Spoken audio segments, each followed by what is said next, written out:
अस्सलामुअलैकुम, welcome to Ishq in style. I hope आप सब खैरियत से होंगे। अल्हम्दुलिल्लाह, अल्लाह के फजल करम से हम सब भी खैरियत से हैं। आज की वीडियो को आप एंड तक ज़रूर देखिएगा। मैंने आपके साथ बहुत ही यूज़फुल आइडियाज़ को शेयर किया है। हमारे घर में कुछ चीज़ें पुरानी हो जाती हैं या फिर हमारे इस्तेमाल में नहीं आ रही होती, तो उनको हम किस तरह से यूटिलाइज़ कर सकते हैं वो मैंने आपके साथ शेयर किया है। अच्छा, वीडियो का एंड पार्ट मैंने आपके साथ पहले शेयर कर दिया है, जो कि मैंने शाम में खाना बनाया था और कीमा आलू बनाया था। दिस टाइम कीमा आलू मैंने डिफरेंट तरीके से बनाया है, जिसमें कि मैंने प्याज पहले ब्राउन की है और फिर इसके अंदर मैं कीमा ऐड करूँगी। और आज जो मैं कीमा आलू बना रही हूँ, इसमें मैं टमाटो प्यूरी नहीं ऐड करूँगी। इसमें मैं टमाटोज़ को पील ऑफ करके इनका छिलका उतार कर और इनको छोटे छोटे पीसेस में कट करके फिर हांडी में डालूँगी। ये एक और डिफरेंट तरीका है जो कि मोस्टली शायद देसी तरीका कहलाता है। हमारी मॉम्स भी करती थी। तो प्याज हल्की हल्की सी जब सौते होने लग जाएगी, इसका कलर हल्का सा चेंज होगा। हमने इसको बहुत ज़्यादा ब्राउन नहीं करना है। तो इसके अंदर मैं ऐड कर दूँगी कीमा। अच्छा, कीमा चूँकि फ्रोज़न था और मैंने इसको पहले से निकाल के बाहर नहीं रखा था, क्योंकि इससे पहले मैं कुछ काम करी थी जो कि मैं आपके साथ एंड पे शेयर भी करूँगी। तो देखने में वो काम आपको इंतहाई छोटे लगेंगे, लेकिन वो टाइम टेकिंग थे और स्टेप बाय स्टेप मैंने उन कामों को किया और मुझे बहुत ज़्यादा खुशी हुई। मैंने सोचा कि कुछ ऐसी चीज़ें भी हाउसवाइफ्स के साथ शेयर की जाएं जो कि हम हाउसवाइफ्स कर रही होती हैं, लेकिन वो किसी गिनती में नहीं आता। अब यहाँ पे कीमा डालने के बाद मुझे याद आया था कि मैंने लहसुन अदरक जो है वो नहीं ऐड किया। अदरक को मैंने पीस दिया था और लहसुन को मैंने साबुत ही डाल दिया है। वो इतना सॉफ्ट हो जाता है कि वो मसाले में मिक्स हो जाएगा। तो इसको थोड़ा सा मैं मिक्स करके और इसमें हल्का सा पानी भी डाल के प्रेशर लगा दूँगी, ताकि जो कीमा है वो जल्दी से खुल जाए। और इंस्टेंटली जब खाना बनाना होता है ना, तो मैं प्रेशर कुकर को यूज़ करती हूँ। तो यहाँ पे सारे मैं टमाटोज़ के छिलके उतार लूँगी। अच्छा, पील ऑफ इसलिए करना होता है कि जब मैं काट के टमाटर डालती हूँ तो इनके छिलके अब हांडी में जब आते हैं तो मेरे घर में किसी को भी अच्छे नहीं लगते, और वैसे भी वो हेल्थ के लिए अच्छे नहीं भी होते। जब मैं टमाटोज़ की प्यूरी बनाती हूँ तो यही छिलका बहुत ही अच्छी तरह से सॉफ्ट हो जाता है, और फिर जब मैं ब्लेंड कर लेती हूँ तो वो डाइजेशन में भी उसकी प्रॉब्लम नहीं आता। तो यहाँ पे आप प्रेशर कुकर को खोलना था। जब उसमें बहुत ज़्यादा स्टीम हो तो मैं ठंडे पानी के नीचे उसको हल्का सा रखती हूँ और उसकी स्टीम जल्दी से निकल जाती है। ये भी एक इंस्टेंट प्रेशर कुकर को खोलने का तरीका है और इसमें से फ़ौरन ही फिर स्टीम निकल जाती है। और अब इसमें चेक करूँगी मैं, कीमा हो गया होगा काफ़ी हद तक। तो कुछ थोड़ा सा, ऑफ कोर्स ये काफ़ी ज़्यादा फ्रोज़न था, तो अब थोड़ा थोड़ा सा रह गया है और वो अब थोड़ी देर में हो जाएगा, इसके अंदर कुक होता रहेगा। फिर टमाटोज़ के साथ मुझे ऐड करने मसाला जात, नमक, लाल मिर्चें, सूखा धनिया, ज़ीरा पाउडर और साबुत ज़ीरा एंड चिली फ्लेक्स डालूँगी। जब कीमा खुल जाएगा तो उसके अंदर मैं टमाटोज़ को ऐड कर दूँगी, जो कि मैंने काट के रखे हैं। और मैंने काफ़ी सारे टमाटर लिए हैं, 7, 8 और शायद 9, 10 छोटे छोटे टमाटोज़ थे। इससे ग्रेवी बहुत अच्छी बनती है। और दिस टाइम जो मैं कीमा बना रही हूँ ना, बिल्कुल ड्राई नहीं होगा, थोड़ा सा जूसी होगा, इसलिए उसके अंदर ज़्यादा टमाटर डालना इम्पोर्टेंट होता है। तो इसको भी थोड़ा सा मिक्स करके, और जो ट्रे पे मसाले लगे हुए थे मैंने पानी से उनको भी खंगाल के एमा से बीच में डाल दिया है, रिंस करके। और अब मैं दोबारा 2-3 मिनट के लिए प्रेशर कुकर को बंद कर दूंगी। इस तरह से टमाटर भी जल्दी से हो जाएंगे।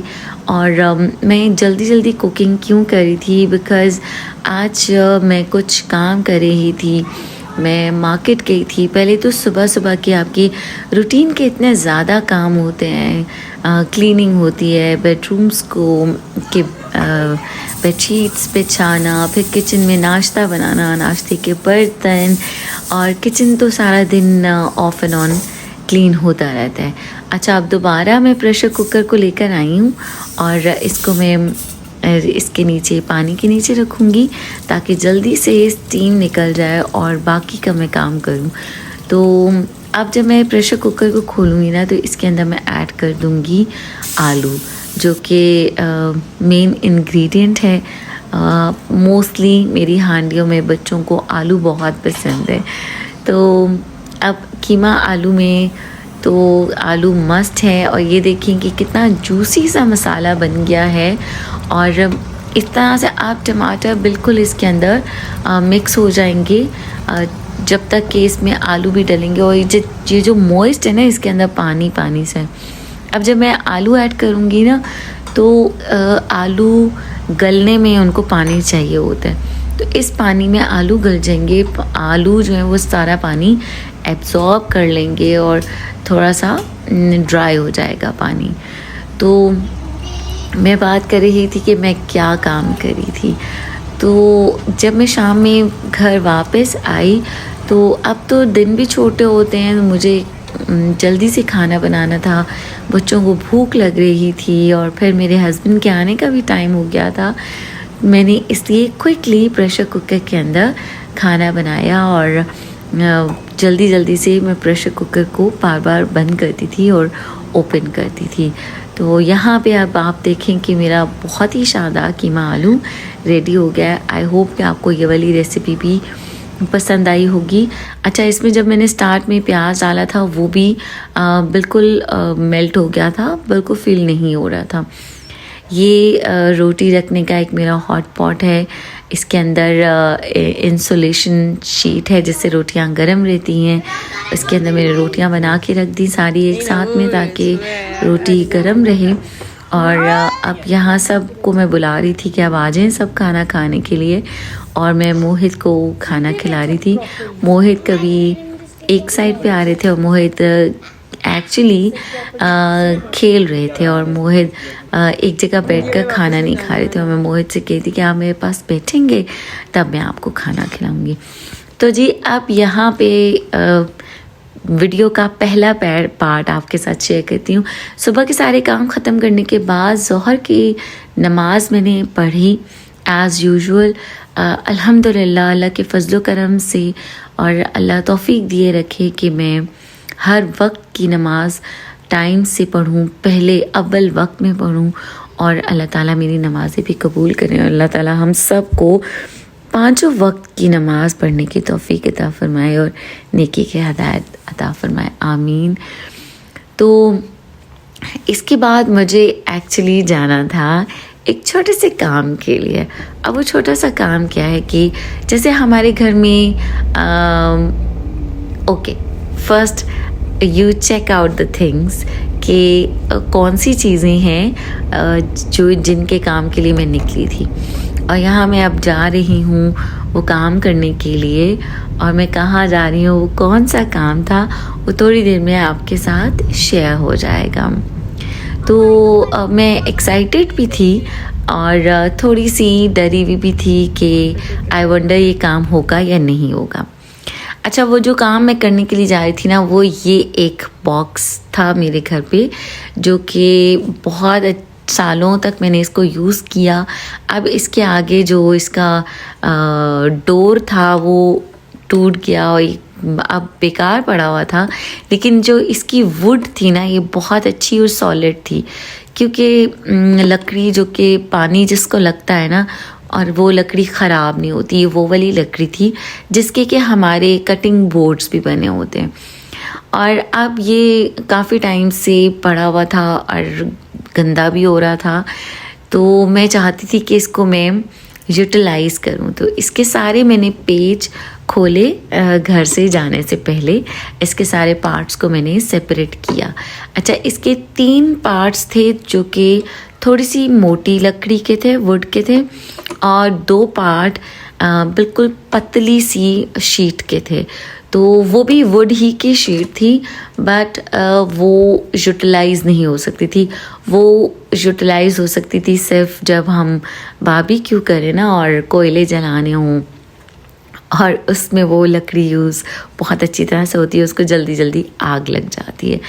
एनीवेज, अब ये सारे मैंने पेज ओपन किए, इसके पार्ट्स को मैंने किया सेपरेट, और इन पार्ट्स से मैंने क्या बनवाया आप देखें। ऑफ कोर्स अब मैं लकड़ी को यूटिलाइज़ करने का आइडिया तो मेरे पास था, लेकिन इसको कट मैं नहीं कर सकती, तो यहाँ पे मैंने इनको दिया शेप। ये मैंने इनको शेप दी थी कटिंग बोर्ड बनवाने के लिए, तो मैंने छोटे छोटे कटिंग बोर्ड्स बनवा लिए थे। अब जैसे कि मैंने आप सबके साथ शेयर किया था कि मैं कैंपिंग पे गई थी, और कैंपिंग पे जाने के लिए या आउटडोर कुकिंग करने के लिए हमें कॉम्पैक्ट और छोटे साइज़ में चीज़ों की ज़रूरत होती है, ताकि हमारा सामान भी कम से कम बने।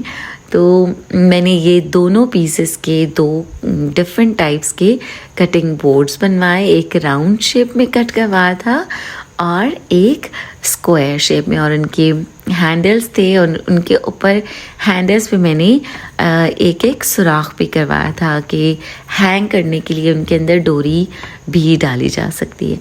तो this is a very useful idea, जो कि मेरे लिए तो बहुत यूज़फुल रहा।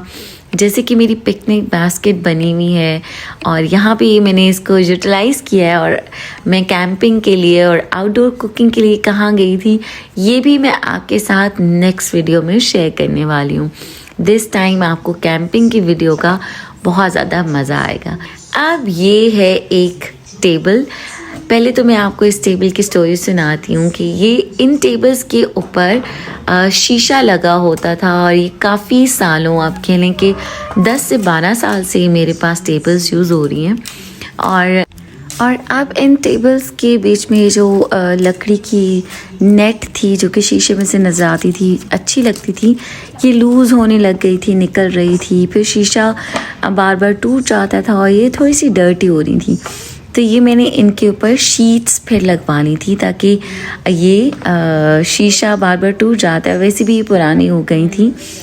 तो फिर इसको मैंने इस तरह से यूज़ किया, और इसके अंदर में अब ये एक टाइनी सिंक है। ये सिंक की भी स्टोरी है, जो कि आप एंड पे देखिएगा, ठीक है। और ये भी मैंने खुद बनवाया है, ये भी मैंने आपके साथ शेयर किया है। यहाँ पे मैंने इसका निशान लगा लिया है, और उल्टी साइड से टेबल की इसलिए निशान लगा रही थी क्योंकि टेबल का बॉर्डर बना हुआ था, और मुझे सिर्फ वुड के अंदर होल करवाना था। तो इसको मैंने फिर कारपेंटर से इसके अंदर होल करवाया, और ये जो टेबल मैंने आपको दिखाई थी ना, इसको मैंने ऐसे फोल्डिंग बनवा लिया था, क्योंकि पूरी बड़ी टेबल्स आप गाड़ी में रख कर नहीं लेके जा सकते हैं। तो मैंने इनको जब फोल्डिंग बनवा लिया, तो ये बहुत ही कम स्पेस लेती हैं। जैसे कि अभी आपको नज़र आ रहा है कि शीट के ऊपर होल हो गया, इसके ऊपर मैंने सिंक को फिट कर दिया, और सिंक के साथ जो टैंक यूज़ हुआ है वो ये है, जो कि मेरा कूलर घर में मैं यूज़ भी करती थी जब मेरे गेस्ट आते हैं। तो इसको आप डिफरेंट स्टाइल्स में यूज़ कर सकते हैं। अच्छा, अब इस सिंक के नीचे ऑफ कोर्स इसका पानी कहाँ जाएगा, तो इसके नीचे मैंने रखा है बॉक्स, इसके अंदर पानी जाएगा। और आप जिस जगह कैंपिंग पे गए हैं वहाँ पे वो जगह भी गंदी नहीं होगी, पानी से नहीं भरेगी। अब हम टिश्यू पेपर्स और वाइप्स कितने ज़्यादा यूज़ कर सकते हैं। अच्छा, जो सिंक बनाया ना वो मैंने बनाया है, मेरा हॉट पॉट ख़राब हो गया था, उसके अंदर का जो ये स्टील का बोल था उसको मैंने कट करवाया था, और इसके अंदर मैंने फिर जो वेस्ट होता है ना, सिंक वेस्ट, वो ख़रीदा और वो सेट किया था। अच्छा, अब इसी तरह से जो मैंने टेबल यूज़ की, मैंने आपको दिखाया, उसमें से जो नेट निकली थी, लकड़ी के पीसेस निकले थे, उनको भी मैंने वेस्ट नहीं किया, उनको यूटिलाइज़ किया। अब एक दिन मैं और मोहित टेरेस पर बारबेक्यू कर रहे थे, मैं और मोहित क्यों थे, बिकॉज़ नूरुल हसन और मरियम अपने स्कूल कॉलेज के फंक्शन पे गए हुए थे, उन्होंने वहाँ से डिनर करके आना था और मेरे हस्बैंड का डिनर भी बाहर था। और अब मोहित को भूख लग रही थी और मोहित ने कहा कि मेरा दिल चाह रहा है समथिंग टू ईट डिलिशियस। तो मैं और मोहित एक वीडियो देख रहे थे जिसके अंदर बारबेक्यू हो रहा था। तो मैंने कहा okay Mohit, let's do barbecue. तो मोहित ने कहा seriously mama, you and me, सिर्फ आप और मैं करेंगे बारबेक्यू? भैया आपा नहीं है, डैडी नहीं है, और हम कैसे करेंगे? लेकिन मैंने कहा ओके लेट्स ट्राई। और ये ट्रायल की वीडियो मोहित ने खुद से बनाई कि मामा हम ट्रायल वीडियो बनाते हैं। और आप ये देखें कि यहाँ पे मैंने लकड़ी यूज़ की है, वही वाली लकड़ी की स्ट्रिप्स, और ये बहुत ही जल्दी बर्न हो रही थी। और इन लकड़ी की स्ट्रिप्स की वजह से ना कोयले भी अच्छी तरह से जल रहे थे और बहुत अच्छी तरह से इनको आग लग गई थी, वरना थोड़ा सा मुश्किल हो रहा था। तो फिर ये स्ट्रिप्स मोहित भी आकर बीच में रख रहे थे कि मामा मैं भी रख दूं। तो मोहित ने बहुत इन्जॉय किया और ये ट्रायल हमने वीडियो बनाई थी और हम सक्सेसफुल रहे बारबेक्यू करने में, आग जलाने में। और आज भी जब हम घर पे टेरेस के ऊपर बारबेक्यू कर रहे थे, तो चूँकि हमने अचानक से प्लान बनाया, तो फिर मैंने चिकन मेरा मैरिनेटेड फ्रीज़र में पड़ा हुआ था एंड इट वाज फ्रोज़न। लेकिन जब कोयले बहुत अच्छी तरह से जल गए थे और काफ़ी गर्म हो गए थे, उनके ऊपर मैंने वो फ्रोज़न चिकन रखा तो वो जल्दी से ही खुल भी गया था और कुक भी बहुत अच्छा हुआ था। तो यहाँ पे मैंने बॉक्स के अंदर साथ में कोयले रखे हुए हैं और पीछे वो बैग के अंदर स्ट्रिप्स थी। जूस भी हमने अपने साथ में रखा हुआ था। और जब तक कि कंप्लीट अब कोयले नहीं जले तो हमने वेट किया और मोहित मेरे साथ काफ़ी हेल्प करा रहे थे। अब फिर इसके बाद हम कैंपिंग पे भी गए, तो वहाँ पे हमने दोबारा से जब बारबेक्यू किया तो हम सक्सेसफुल रहे। और इंशाल्लाह नेक्स्ट वीडियो में मैं आपके साथ वही कैंपिंग की वीडियो शेयर करने वाली हूँ। और दिस टाइम हमारे पास ज़्यादा अच्छे से आइडियाज़ भी होंगे और हमने जो चीज़ें यूज़ की हैं वो भी काफ़ी यूज़फुल हैं। और चूँकि जब सर्दियाँ आती हैं ना, तो हमारे यहाँ तो गर्मी बहुत ज़्यादा होती है। गर्मियों में आउटिंग पे जाने के लिए हमें एक ठंडी जगह की ज़रूरत होती है, जैसे कि मरी वग़ैरह में या कागा नारान। लेकिन उन दिनों बहुत ज़्यादा हर जगह पे रश होता है, क्राउड होता है और आप इतनी बिज़ी लाइफ होती है, बच्चों की स्कूल्स कॉलेजेस होते हैं, तो हम ऑफ एंड ऑन नहीं जा सकते। लेकिन सर्दियों में ये होता है कि हम घर पे भी बारबेक्यूज़ ईज़िली कर लेते हैं और हम आउटिंग पे भी ईज़िली चले जाते हैं, क्योंकि हम सर्दियों में सुबह निकलते हैं और अगर हम वहाँ धूप भी निकल आती है तो हम धूप को भी बर्दाश्त कर लेते हैं सर्दियों में, और बल्कि हमें धूप अच्छी लगती है। तो इसलिए अब इंशाल्लाह सर्दियों में आपके साथ मेरा प्लान है और मेरा दिल चाह रहा है कि मैं हफ्ते में या 15 डेज़ में एक दिन कैंपिंग के लिए ज़रूर जाऊं और थोड़ा सा नेचर को एंजॉय करूं, ग्रीनरी को एंजॉय करूं और घर की डेली रूटीन से थोड़ा सा ब्रेक लेना तो बनता है। कोयलों की हीट की वजह से चिकन जल्दी डीफ्रॉस्ट हो गया था और बहुत ही अच्छा कुक भी हो गया। मोहित ने इस एक्टिविटी को इतना ज़्यादा एंजॉय किया और मोहित को टिक्के बहुत ज़्यादा पसंद आए थे और रियली बहुत ज़्यादा डिलिशियस एंड टेस्टी भी बने थे। और मोहित ने कहा कि जो मैं मामा लैपटॉप पे गेम्स खेलता हूँ ना, उससे बेटर एक्टिविटी है ये, तो अब हम किया करेंगे एवरी वीक इंशाल्लाह ताला। आई होप आपको आज की वीडियो भी अच्छी लगी होगी और बहुत सारे यूज़फुल आइडियाज़ भी मिले होंगे। अपना ख्याल रखिएगा, अपने प्यारों का ख्याल रखिएगा, मुझे दुआ में याद रखिएगा। टेक केयर, अल्लाह हाफ़िज़।